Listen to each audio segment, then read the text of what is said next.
said I was going to do a video that will not need editing, so bear with me. Meanwhile, I made this vow that I was going to embrace the attitude of gratitude, and it is biting my ass seriously.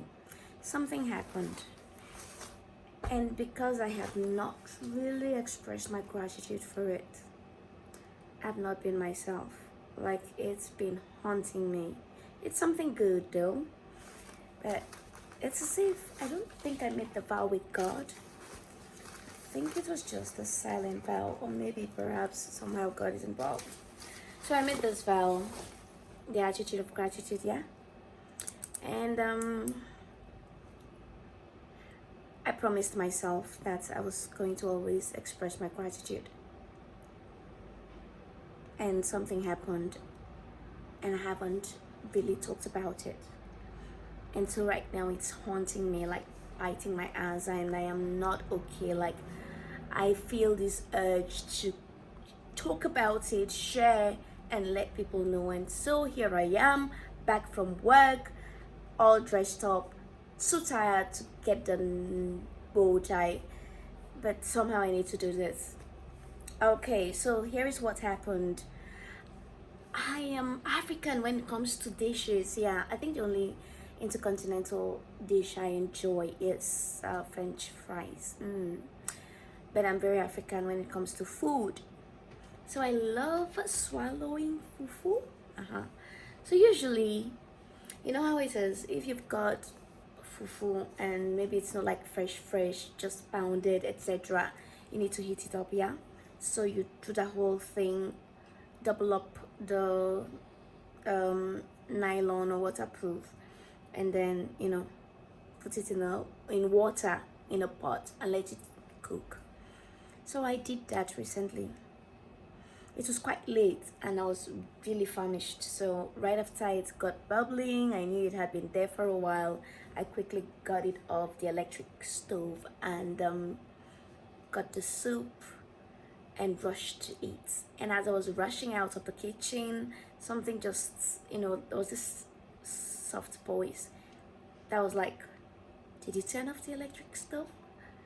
And I was like, yeah. I just dismissed it, like, I must have, because I mean, the thing was really boiling, and I just assumed that that would be the first place I'll go to, turning it off.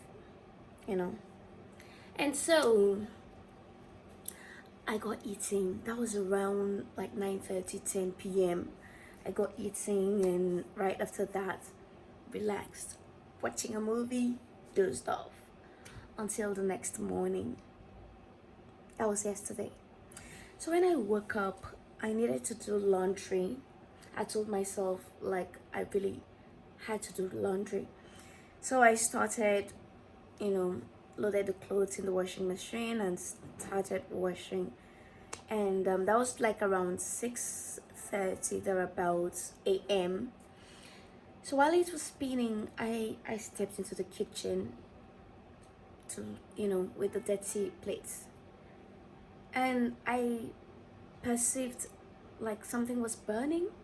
So my first thought was that, oh, probably where I connected the washing machine, probably the electricity, the power was not strong enough, or perhaps the extension was getting burnt, or it wasn't, the same, whatever electrical terms they talk about, using the right voltage of extension or sockets with the right appliances, etc. So that was where my mind went to, that probably the extension was getting burnt. So I went to check and the extension was okay.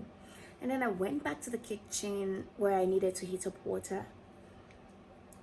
So electric kettle filled up with water, I plugged it in, and then as I was leaving the kitchen, the smell hit stronger this time. I was like, what the heck? Could it be my electric kettle? I went over there, checked, it was okay. And then I stopped at my kitchen cabinet. Mind you, the electric stove was in the kitchen cabinet. I had packed up for the night. So I opened the kitchen cabinet. Lo and behold, the electric stove was on. and the pot with the water that I used to heat up the fufu. The pot was on it, completely dried up. And I kept wondering. I slept with this thing all night. The whole damn night. Was there power outage? I shared this with my colleague, a senior colleague, and I told him, look, I woke up to this. And he was trying to explain it like the logical thing that might have happened. Okay, probably there was a power outage, and so maybe that was what saved you. But I know that it was God, and it's always been God. You know, we are often so caught up by things that are not really all right in our lives. We are so focused on what's going wrong. We are so focused on what we don't have yet. We are so preoccupied by thoughts of the areas we are not doing well, where we are failing, or we think we are failures in certain areas. We are always so caught up in those areas, and we forget the things we're getting right. We forget the mercies that are new every day. We forget the grace of God that is so abundant. We forget all of those. And so I want to remind you that indeed, God came through for me again, and again. He did. He actually did. Whew. I feel so much relieved.